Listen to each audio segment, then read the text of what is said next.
Well, welcome to the 700 Club. President Biden remains determined to stay in the race. During a high-stakes press conference last night, he brushed aside questions and declared his intents to finish the job. Well, the president's performance was far from reassuring. Just minutes after he walked off the stage, more Democrats were calling for him to step aside. Our senior Washington correspondent, Tara Mergener, has more details. President Biden faced nearly an hour of questions, pushing back on suggestions he is slowing down or not up for the job. Now the question is whether his performance was good enough to regain his party's confidence and the voters. I'm determined on running, but I think it's important that I allay fears by let them see me out there.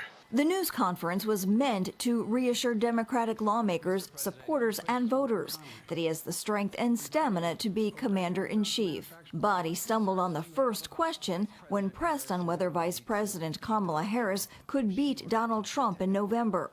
Look, I wouldn't have picked Vice President Trump to be vice president, but I think she was not qualified to be president. Biden also laughed off an earlier mistake Thursday when he called Ukrainian President Zelensky President Putin. And now I want to hand it over to the president of Ukraine, who has as much courage as he has determination. Ladies and gentlemen, President Putin. President Putin. He's going to beat President Putin. President Zelensky. He dismissed concerns about his health and the need to take a neurological test, saying he should be judged on his performance. The best way to assure them is the way I assure myself, and that is, am I getting the job done? Am I getting the job done? While the president claims he has the overwhelming support of Democratic voters, a new poll shows a staggering 85% think he's too old for another term, with more than half wanting him to drop out of the race. So do at least 17 Democrats and counting, publicly calling on him to step aside. Eric Sorensen of Illinois and Jim Himes of Connecticut urged the president to end his candidacy minutes after the news conference. Earlier on Capitol Hill Thursday, the Biden campaign made its case for why the president should stay in the race. Can we honestly say that we're on a path to defeating Donald Trump? The ABC Washington Post Ipsos poll shows Biden still neck and neck with Trump, 46 to 47%. Today, the president heads to Michigan, his fourth trip to the battleground state this year. In Washington, I'm Tara Mergener, CBN News. Well, CBN Chief Political Analyst David Brody joins us now for more. So, David, I'm hearing reactions from Democrats that they say we're in purgatory. He did well enough to claim that he can carry it, but it wasn't good enough to convince voters, and they were actually hoping he would fail so that he would drop out of the race. What's your take on it? Well, that's exactly right. It's purgatory at this point, Gordon, and that's the worst case scenario for Democrats. I mean, if you think about it, right, I mean, you have a situation where the only thing worse than at this point Biden dropping out would be to kind of meander along for a few more months and have this figured out way down the road, or not figured out at all. So this was bad. And, you know, there's so many bad parts to that press conference. There was a lot of there was the whispering again. There were some angry moments. There was a lot of coughing, all of the visual stuff. But the fact that he called Kamala Harris Vice President Trump, you can't do that. You know, we've gone past the point here, Gordon, of it being a gaffe. It's no longer a gaffe at this point. I mean, we're way past that stage. Everything's scrutinized. He's got to play error-free baseball the rest of the way, the rest of the season. And all of us know that's just not going to happen, Gordon. Well, what I understand of the underlying medical condition, and whether you just want to call that age or there's reports of Parkinson's specialists or whatever is the cognitive decline, I know this, it's progressive. And so we can't expect it to get better over the next few months or even over the next 4 years. Why isn't that more of a determining factor? Well, it's such a good point that you brought that up, because there have been Democrats that have called for him to leave the campaign. But now we're starting to at least see barely at least one Democrat in the House calling for him to step away from the White House, not just the race. In other words, if you can't be If you don't think you should be president in 40 or for the next 4 years, what about right now? And we actually saw one House Democrat do that yesterday in a statement to say he should resign the presidency. So you wonder how much this will pick up steam.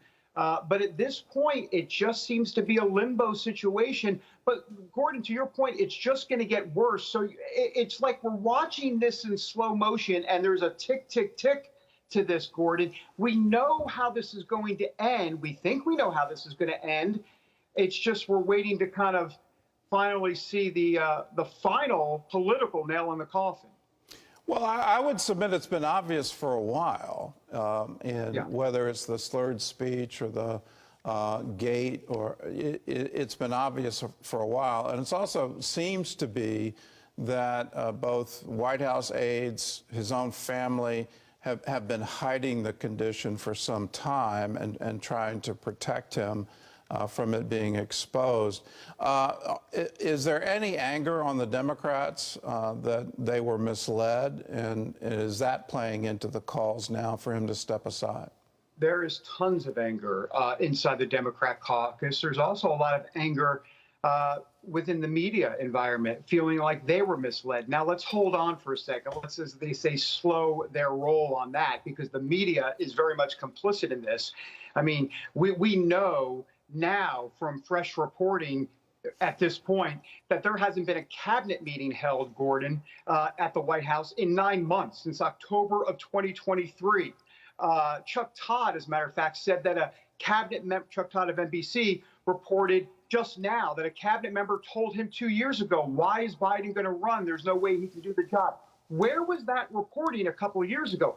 And let's be clear, not that I want to cue up the air checks here, Gordon, on the 700 Club, but for a few years, I've been saying this. I was saying this we were having conversations about this, Gordon, for a couple of years. The media finally discovering what we knew all along, that there was not something correct here. There was something wrong with this, and now we're seeing it.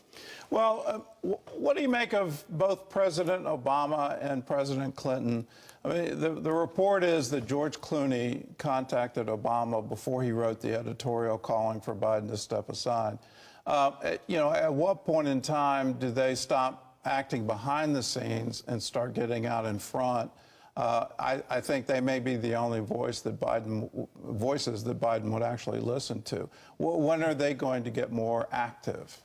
Well, I think there's a sense that they wanted Joe to kind of work this out on his own, but clearly that's not working. So now we're into kind of the critical mass stage of when does Obama actually say something? Because let's be honest, once President Obama comes out and says something, the rest is history. I mean, everybody talks about Jill Biden and the family, and that's all true. I mean, he's going to listen to them. But if President Obama comes out publicly and says it's time, that's the final nail in the coffin. What's interesting here is Nancy Pelosi, as you know, Gordon, went on MSNBC just a day or two ago and in essence said, we're waiting for Joe to make the decision. Yeah, well, Joe has made the decision. So Nancy Pelosi, if you go on MSNBC and you don't have an affirmative thing to say about Joe Biden, then this just in, Gordon, don't go on MSNBC, because what's going to happen then is that people are going to talk and say, well, wait a minute, Nancy Pelosi doesn't even support you. And Gordon, maybe that was the point all along, that there is this soft pressure for Joe Biden to get out of the race. Well, the clock is ticking. There's some kind of pre-convention vote that's going to happen with the delegates. What's the deadline here? Because it seems to be fast approaching. Everybody's looking to November, but once the convention certifies the candidate, it's going to be very hard to change ballots in all the 50 states. What's the deadline? Well, there's a couple different things here going on. First of all, you're right. There'll be a virtual roll call of the delegates before the actual convention in Chicago, which is August 19th, or begins that week. So you're going to have that roll call in just a few weeks here, Gordon, and those delegates then would be officially pledged to Joe Biden. Joe Biden was asked about the delegates and whether or not he would release them in, quote, good conscience to vote for whoever they wanted to. And his answer in a press conference yesterday was yes.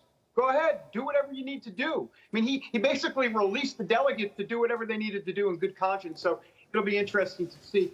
There is a sense, there's a couple quick things, and I know we're limited on time, but I'll just simply say that if he basically resigns after he has the delegates and the nomination, then officially that money that he has in his campaign coffers would go to Kamala Harris if she's the pick. So that's how that would work. So we'll see how that plays out. Okay. Well, we're in uncharted territory. This has been an historical presidential year on so many different levels. So, David, thank you so much for your insight and your wisdom, and we're going to be having you back a whole lot over the coming weeks. Thank you. I'm around. All right. In other news, the IDF has now admitted to residents of a kibbutz that it failed to protect them on October 7th. They also commended the community security team for quick action in stopping the invasion from spreading further. Julie Stahl has more. The Israeli military released a report on its own conduct and failures at Kibbutz Be'eri on October 7th, including a diagram of the battle. That day, the IDF failed in its mission to protect the citizens of Israel. Be'eri was one of the communities hardest hit by Hamas, with more than 100 Israelis slaughtered and more than 30 hostages taken that day, including 11 still in captivity. We were not prepared for the murderous terrorist attack by Hamas, involving thousands of terrorists who infiltrated the country at dozens of points at the same time. Terrorists killed Meir Zerbiv's brother and sister. He's furious with the IDF for not quickly charging into the kibbutz to stop the slaughter. The terrorists broke into the kibbutz at 6:30 in the morning, and around, I think, 10 to 10:30, forces arrived at the entrance to the kibbutz, and they were asked to enter. They didn't want to enter. They said they weren't given the order to enter. Israel's prime minister has rejected an official probe into October 7th while a war is going on. But this week, his own defense minister called for just such an investigation. We require a probe at the national level, a probe that will clarify the facts. It needs to check me, Minister of Defense. It needs to check the Prime Minister. As for the war in Gaza, the Washington Post reports both Hamas and Israel have agreed to the broad outline of a hostage release and ceasefire deal. But many details still need to be worked out. At a news conference, Joe Biden revealed he and American negotiators are heavily involved. I'm determined to get this deal done and bring an end to this war, which should end now. Biden also repeated his stance that the only way to a lasting peace is by creating a Palestinian state, something Netanyahu and the majority of the Israeli people are against. Julie Stahl, CBN News, Jerusalem. Here's a key difference between Israel and all the forces arrayed against it. Israel wants to take time and self-examine what happened. And you look back in their history, and whether it was 67 or 73, or the invasion of Lebanon, or even when they occupied Gaza back over 20 years ago, you look at this, they always are investigating and asking questions. Did we do it right? Did we conduct ourselves honorably? Who made mistakes? What were the mistakes? And how can we correct them? I can't imagine Hamas doing that and saying, how in the world did we unleash terror on a group of civilians on October 7th? Why would we use rape as a method of warfare? Why would we kidnap babies and hold them?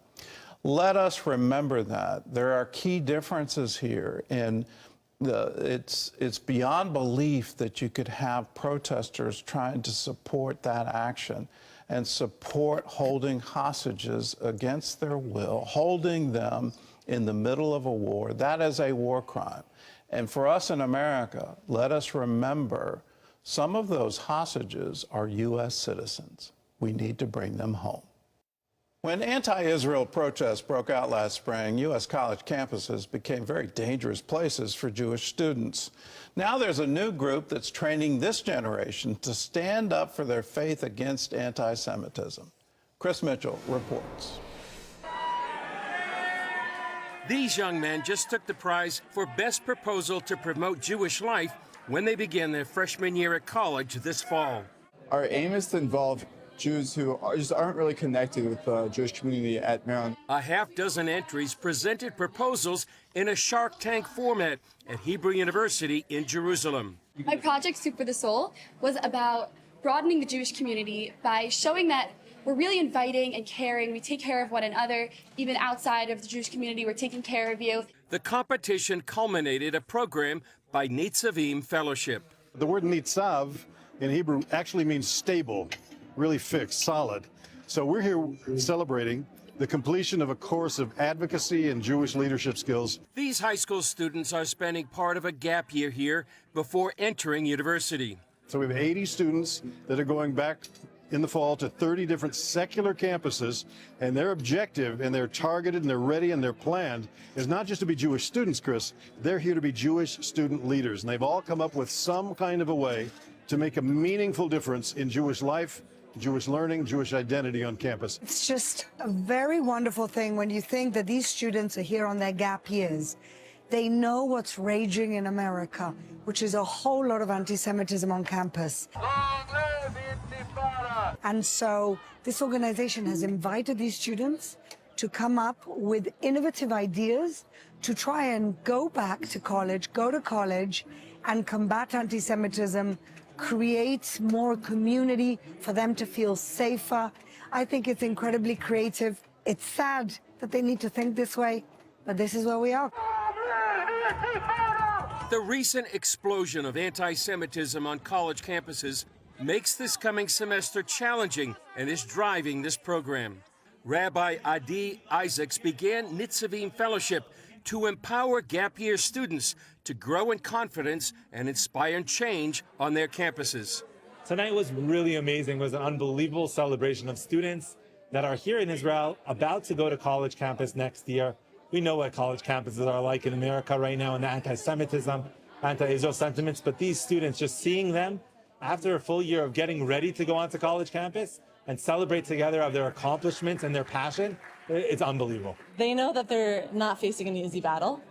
We tell them that there's a battle going on here in Israel, and there's also a battle going on in college campuses, and it's very different. We encourage them to stay, but if they do go, they need the tools to do so. They need the proper tools to stand up for Israel, to be a strong ambassador for Israel and for the Jewish people, and to just be united, Jews together on campus. The tools taught and practiced are very timely. We've been starting off every class with just spewing out things that we've been seeing trending on social media.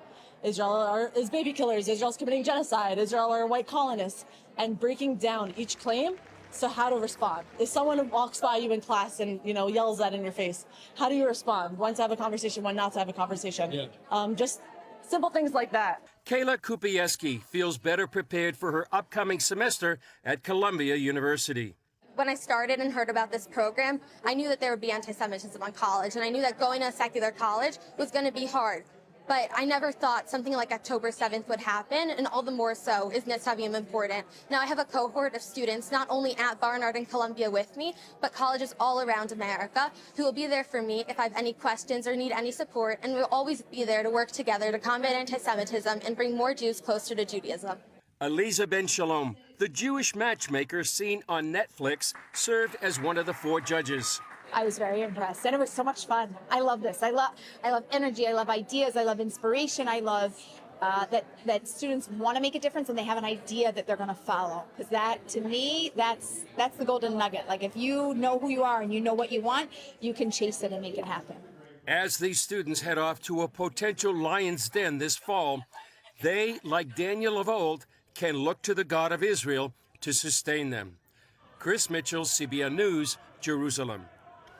I think this should be on every single college campus in America and in Europe, that we recognize and honor the Jewish students that are attending and give them the ability to feel safe and empowered, that they have mechanisms when these things come, that they have mechanisms that they can use, that they can be empowered to stand up for their own faith. Let us realize that the protests were organized. Our own intelligence services are now saying that it's funded by Iran. Let's recognize that and let's stand against it. When the president of Columbia calls the mayor of New York and the police of New York, come and help us, this is a clear and present danger. We should all wake up to that. The president was saying there are foreign elements involved here. This isn't just our students. There's more to it. And to use the word clear and present danger, it's a call for all of us to wake up to it. Is there clear and present danger that what we're seeing in our news media, the protests, they're actually organized by foreign agents who wish us a great deal of harm? When Iran says Israel is the little Satan and we are the great Satan, that should put a chill in all of us. And if they were ever to get a nuclear weapon, guess who they'll use it against? Terry? The entire Cameron family went to downtown LA for an audition. The casting agent picked Kirk right away. She wanted Melissa too. Candace, well, she was great, but just a little too young. As for the fourth child, 7-year-old Bridget, the one who wanted to be in show business, sorry, not their type. Bridget Cameron Ridenour remembers wanting to be a professional actress and entertainer since she was very young. But that dream didn't turn out the way she hoped. It did come true for her famous brother and sister, Kirk and Candace Cameron. They all loved and cheered for one another, but it was still tough for Bridget. In her new book, Overlooked, Bridget explains how she came to understand her purpose and that God had never forgotten her. Well, joining us on center stage here is Bridget Cameron Ridenour, and we welcome you to the show. Thank you for having me. It's great to have you here, along with your new book, Overlooked. You know, let's talk a little bit about your childhood, first of all, because you say that growing up, you were the happiest of all the siblings. Why? You know, I was the little performer in the family. I think all of us kids were very happy, but I was just performing all the time in my bedroom with my Donnie Marie microphone, and I was getting all the neighborhood kids together and doing little, you know, plays and things out in the yard, and just performing was just what I loved to do. So, you know, it was just kind of who you were. Who I was. You were who you were, what was in you.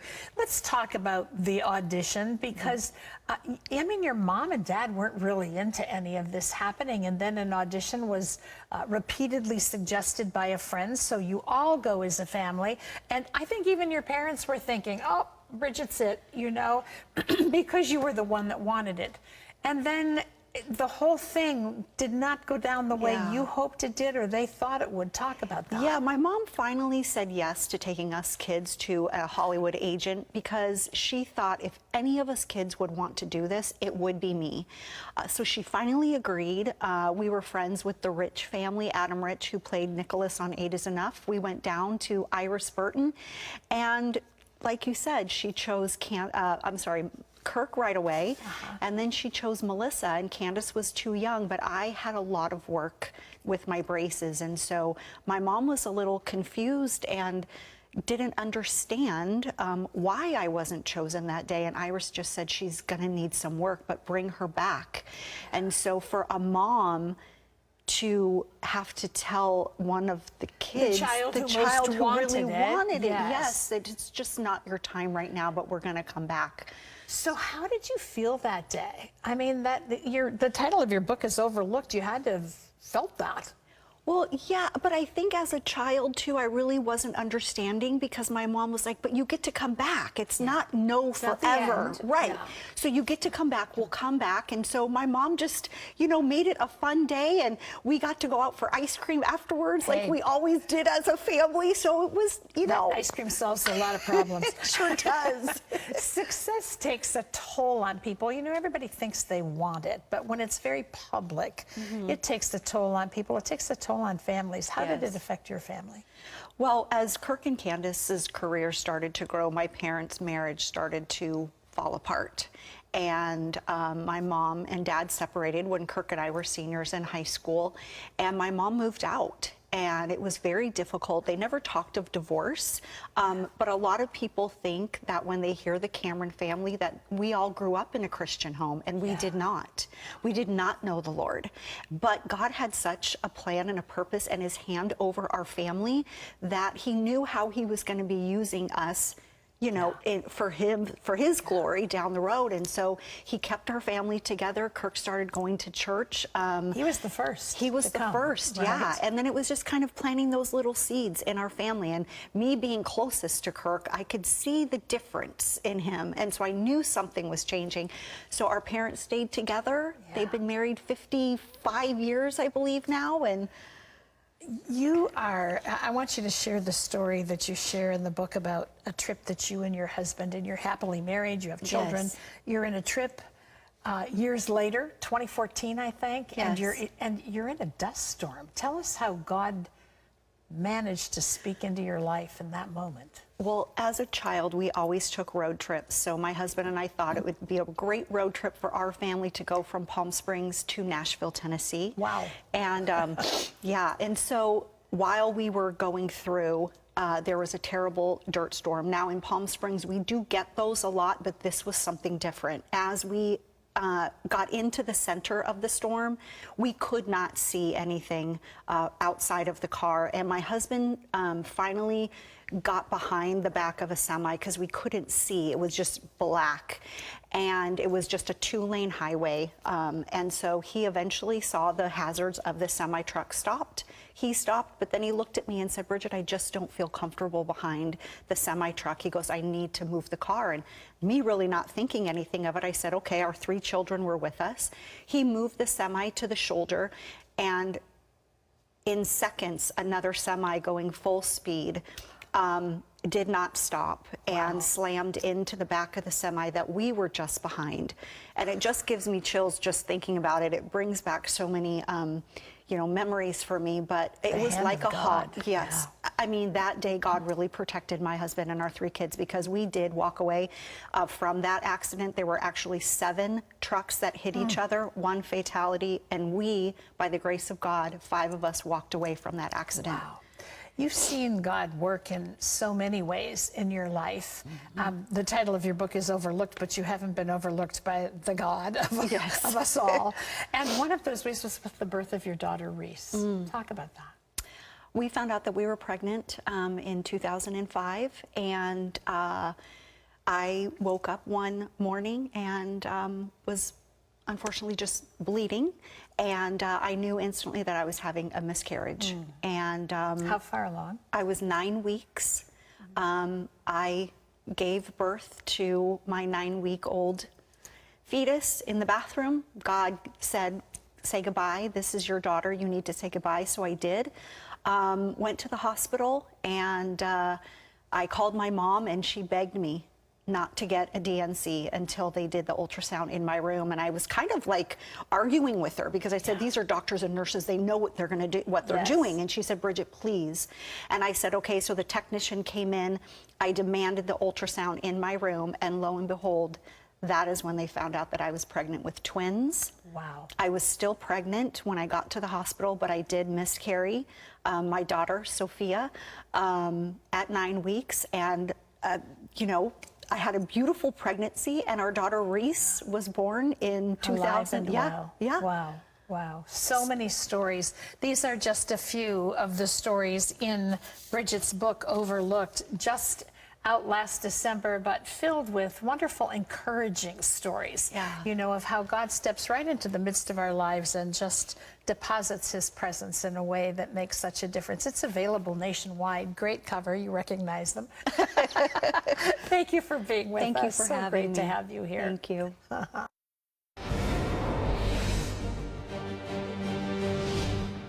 Welcome back to the 700 Club for this CBN News Break.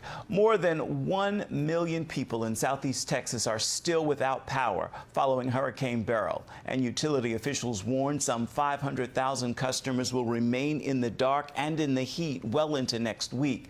Electric restoration crews say they're working as fast as they can following the storm that crippled the power grid. In Houston, people are lining up for fresh food and water as hospitals begin to overflow. Medical teams are converting part of the Houston, Texas football facility to treat those in need. Several weeks ago, an earthquake shook Taiwan and left widespread damage. In the village of Taroko, many people are in need because the quake closed the national park where they work. That leaves people like grandmother Wu Sheng with limited means for feeding their families. Operation Blessing partnered with area churches to serve hundreds of families in the village, distributing food packs to meet their daily needs for quite some time. You can learn more about Operation Blessing and what it's doing by going to its website, ob.org.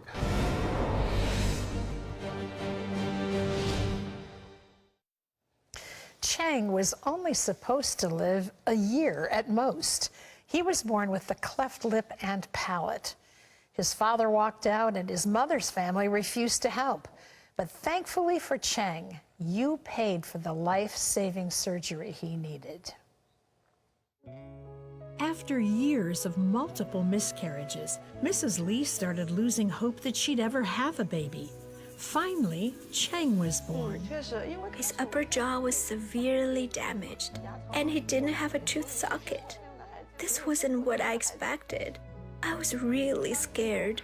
Chang had a cleft lip and palate. I didn't think he'd be able to drink milk since his mouth was cracked. And if I couldn't feed him, how would he survive? A doctor said without nutrients, he may live a year at most. Chang's dad abandoned the family. He couldn't accept that his son was like this. My heart was broken. My baby and I were going to have a difficult life. I didn't know how we were going to make it. Mrs. Lee's own family refused to help. There were all sorts of rumors going around. I was very angry because I didn't want people saying bad things about my baby. Chang choked a lot and ended up in the hospital with pneumonia. A doctor said he was malnourished and anemic. He said it would get worse each time because it would damage his lungs. He said the only way to solve Chang's problem was cleft lip and a palate surgery. Mrs. Lee prayed to the local gods for help. She worked 2 jobs to try to save for surgery, yet only made $3 a day. Then, a woman in a support group told Mrs. Lee about Jesus. Every time we met, we read the Bible together. I didn't feel alone anymore. I saw the true light and had hope for the first time. This woman also told Mrs. Lee about Operation Blessing. And you helped Chang get cleft lip surgery. Chen has recovered very well. He's a different person. He's handsome, and now he can drink milk without choking. Through all this, I learned that Jesus is not like our local gods. You don't have to bring him something before you ask him for help. Jesus is just there. I experienced that in my most difficult time with Operation Blessing. You helped me find a new life, and it gave my son a second chance. I am truly grateful for your love. That's a smile that makes other people smile. I just want to say thank you, 700 Club members. Can you see what an incredible difference you made in the life of this little boy, but truly in the life of this family? Because not only was his palate and his lip repaired, not only can he eat well, smile, speak clearly, be accepted by other people, you brought faith to this family. We want to say thank you for caring enough to do that. Listen, that's just one of the things 700 Club members are doing around the world every single day. And we want to invite the rest of you to join with us because together we're better. So go to your phone now and call. Our number's toll free. It's 1-800-700-7000. You just say, I want to join the 700 Club. We'll walk you through the steps. 65 cents a day, $20 a month makes you a 700 Club member. But you have options. Take a look at this. Maybe you're already a 700 Club member. Would you consider going up to 700 Club Gold with a gift of $40 a month, or possibly joining our 1,000 Club level at $84 a month? 2,500 Club members join us at $209 a month, and then we have a Founders level. That's $417 a month. That works out to about $5,000 a year. We want to say thank you in advance because you really can make a difference. But we want to say thank you in a very concrete way. Gordon and Andrew have put together this teaching, Biblical Answers to Today's Questions. It's our gift to you when you join the 700 Club, and we want you to have this. It comes with a workbook, and we think you'll love the study inside. We think it'll answer questions in your own heart and faith, and we want to say thank you in advance for you caring about touching and reaching the lives of other people. So there's the number, 1-800-700-7000. You can also go to cbn.com and join that way, but do it right now because we really can make a difference. Well, it's one of the highest honors in sports when your jersey is retired. Well, the last month, the New York Mets put Darryl Strawberry's number 18 high above Citi Field. Tom During had a chance to speak with the former All-Star about his life, his career, and the real meaning of immortality. His unique name helped distinguish a colorful career, thriving with baseball success while hurdling personal setbacks. If I just identify myself as Darryl Strawberry, a Major League Baseball player, I missed the whole mark of life. Few have achieved more than Darryl Strawberry, a top Major League draft pick, a Rookie of the Year, a 3-time world champion, and an 8-time All-Star. That was part of my life, but that's no longer who I am today. Nearly 2 decades sober, the imposing slugger watches his New York Mets jersey immortalized while kneeling for what's redemptive and eternal. A life of willing transformation. What do you see that's honorable when the number goes up?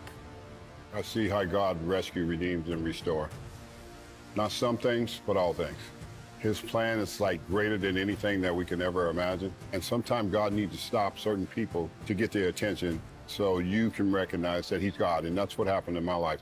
You know, I had all this fame and fortune, but the promises over my life was greater than my baseball career. Darryl, that Mets franchise is where you had most of your major league success. Does it give you a sense of completion? Completion for me. You know, to say thank you. Thank you to a city, the fans, thank you to the organization, so many other people, my family, my wife, kids. Had it not been for the guys I played with, it takes a great team to make you a great player. The teams I played on in 7 years were great teams, and we had a chance to win. First or second place finishes. Yes. So I never finished on the second. Back to Shea Stadium with a crazed clubhouse on some accounts. How do you now see the professional part of the success and the personal part of some of the failure that came with it? It's 2 parts of life, the achieving and the struggle. The Bible didn't say some of us would fall short. It said we would all fall short of the glory of God. So understanding falling short was a part of it. It doesn't mean you stay there. And that's when I was able to fall on my knees. Jesus was there. 7 years of discipleship, of learning God's word and learning who God is. I'm glad I took the time out to do that, to become that man. Does it inspire you, seeing his life? Definitely, it inspires me. I know he's a guy who can call, not going to judge me. He can relate to the things I struggle with. And I can talk to him about anything and be open with it, knowing that it's not going to go anywhere. 7 years ago now, when my mom was sick, he went to visit my mom and spent like 2 hours with my mom, praying on my mom. That's when I knew it's for real. The pain of uncertainty. How has all that positioned you as an overcomer? We all have some type of pain and some type of hurt, some type of rejection, loneliness that we go through. I didn't have a father. He rejected me. So I had to battle through that. That was my own personal battle to get out on this field and make it happen. So there was some major pieces missing in my life when I had my career of being a man.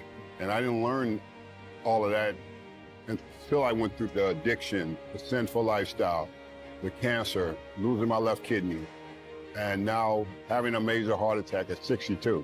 He has extended me more time to complete his work. Darryl, do we underserve what, and more importantly, those who've invested into us along our journey? I'm glad for the struggle because I probably would have never found the symbol of the cross. I would probably be still today chasing notoriety than being the man that God wanted me to be. I'm living the legacy of my mom and what she prayed for. And I'm so thankful for that because that's transformation, because Christ is alive and Christ comes in you. Now Christ lives in you. In a career linked to statistics and performance, how do you hear his approval for not what you do, but for who you are? You receive his approval when you know him. Every day, even in the hard times, You talk to him. He's your father. And he speaks to you. And he lets you know, I got you. I live for the kingdom. I don't live for a brand. I don't live for applause. I mean, I live because of what Jesus has done. And I know what the light looks like. The light is greater than the darkness. And people need to understand that. I knew his story and gravitated towards him. He welcomed that right away. And, you know, we've been able to have great conversation of the radical change that Jesus can bring into your life when you accept him and bring him in. For me, it's an incredible story that's really inspiring. Everybody says, well, should he made the Hall of Fame? Maybe, probably, but for me, what he's doing now with his ministry work, helping people traveling around the country, you know, when he had this heart attack, to me was, every day I'm off the road is one less person I could help. To me, it's much more important than the plastic 2%. The term immortalized, you'll have your number on that.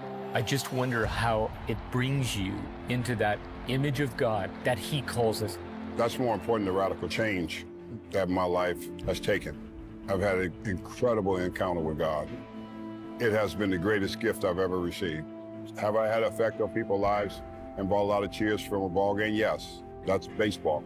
But being in ministry and preaching the gospel and having an effect on people's lives, that's eternal. It's a whole different destiny. I look at how great God is. Nobody's like God. Nobody can do what he do. For Darryl Strawberry, why should the jersey, the number, the banner of Jesus Christ be raised? Well, because he's the king. We don't crown ourselves, we crown the king. I need to crown him for what he has done. Because Darryl Strawberry, the great baseball player in the flesh of who I was, he no longer lives. Jesus is the miracle maker. Not us, not a uniform, not a number hanging up. Jesus Christ is the miracle maker. And his love for people is to spare people and save people.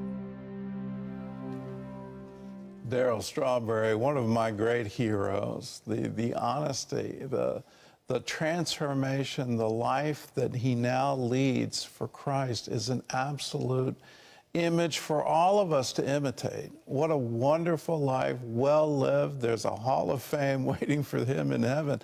It's absolutely incredible. So congratulations on the retirement of his number. May number 18 shine as an example for everyone in that stadium, every Met fan, and all of us that, yes, indeed, Jesus Christ can author miracles.